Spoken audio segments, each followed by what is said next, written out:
Vucevic to the Bulls, kind of a dark horse, low key suitor that none of us kind of expected.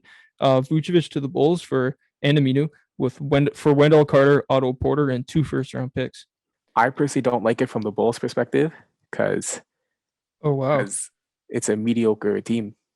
This is not a championship team, and I don't support mediocrity and just being happy with playoff spurts and no noise in the playoffs. See, I'm surprised you say that because I kind of love this trade the second I saw it for the Bulls. I mean, yeah, they're not a championship team. They're obviously not a championship team, Yeah, but they could be a top 5 team talent wise in the East. I mean, you look at this lineup makes a lot more sense to me with Vucevic and LaVine as the 2 pillars.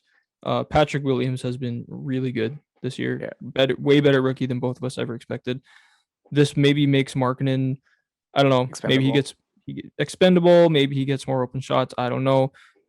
It's just their team makes more sense to me. Like you got a nice defender there in Aminu. It just I don't know. They're top 7. It comes together for me. I just feel pretty good about it. Are they going to be winning a playoff series? Most likely not, but Yeah, maybe next year. I wouldn't be surprised if they were predicted in the top 5 in the East, and if they maybe even like made another acquisition or something, become more of a free agent destination. I don't know. I like this just moving forward. Vucevic, it's a good place for him. I don't think his numbers are going to decrease. I think they're going to pretty much stay the same. He's going to help LaVine. I just like it. yeah. Like their offense is going to be great. Yeah. The way they just rotate, the amount of shooting in their offense, both their center and power forward going to shoot the ball.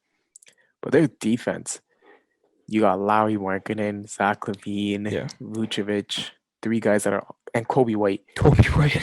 Those Yeah. 4 players are going to be on the court at the same time to close games and start games.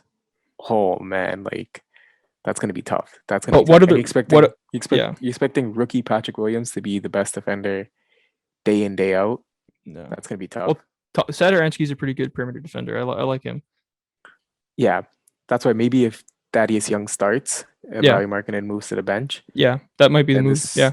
this team might play a little bit better. But if you look at that projected starting lineup, they just Mm-hmm. seem they're going to get killed on offense over and over again. And man, having 2 great players doesn't always mean success. Like we could look at the Washington Wizards, Yeah. who have 2 great players but can't play any defense and are sitting outside the play-ins right now. So it's a big risk.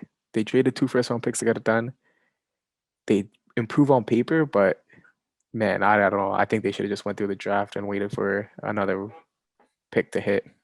See, but how do you think like their draft pick this year is not it's like top 10 I think right now. I mean, I guess Yeah, that is probably more valuable than just being mediocre and getting like a bottom 10 or bottom 12 pick. I don't know. I like when there's more exciting teams to watch. And it's yeah, not like Vucevic is a rental. He's there for the future. I think you can build a really good winning team around, maybe not around, but have Vucevic and Zach LaVine on a winning team. I don't see why not. And he has term. He's not super old. He lets them compete now, and I think just kind of get the ball rolling going into the future. and another thing is the Chicago franchise is probably just not saying like, look at this team, look at how well it can do. They're probably just saying, look at these 2 players and how well they fit. Yeah. Zach LaVine and Nikola Vucevic with the right core around them can actually be an entertaining team if they get Alonzo Ball, a point guard, which we know they were pushing for but couldn't get. If they get a younger Thad Young, I don't know off the top of my head, but someone who can actually play defense instead of Larry Markkinen at the power forward spot. If Patrick Williams keeps improving, because which we think we will, if he becomes Yeah. like a 20-point scorer, then Yeah. this becomes a championship level team. So they are in a better talent wise than before. It's just this team is not done forming, and I don't expect them to be great this year. But next year they do have potential. But yeah, we always talk about the Bulls perspective because they got the really good player.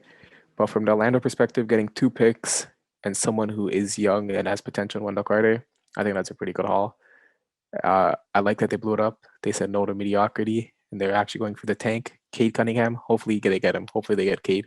So a couple other trades here that the Bulls did that I think we need to talk about. The first one doesn't seem so big when you first see it, but it's Troy Brown and Mo Wagner to Chicago from Washington for Daniel Gafford and Chandler Hutchinson. Yeah, Washington get Any more thought at all on size. this? Yeah. Yeah, Washington get more size in their front court, which is pretty good. Troy Brown's a good defender. I think will crack the rotation, be the backup shooting guard for the Bulls. Mo Wagner, I liked as the backup center, but they flipped him subsequently to the Boston Celtics for Daniel Tice, who is a great backup center. And now they have a really good bench. They have a really good bench. Am I missing something? Why did the Celtics do this? Tice was amazing in the playoffs last year. Almost like was a top 3 player in the Celtics against the Raptors.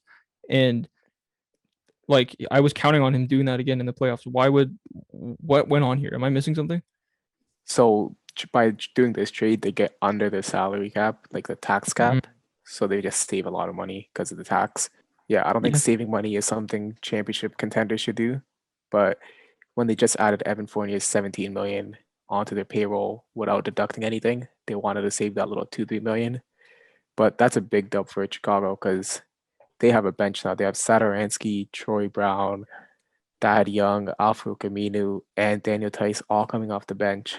And the more and more I talk about the Chicago team, the more and more I make myself believe. Yeah.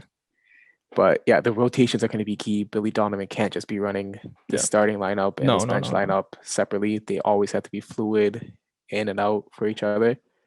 And defense is going to be important too. The rotations he has to get a good defensive system going. And the Chicago team can actually win a playoff series. Yeah. This year. Thanks for watching. Listen to the Stretch the Floor podcast on Apple, Spotify, or wherever you get your podcasts, and follow us on Instagram.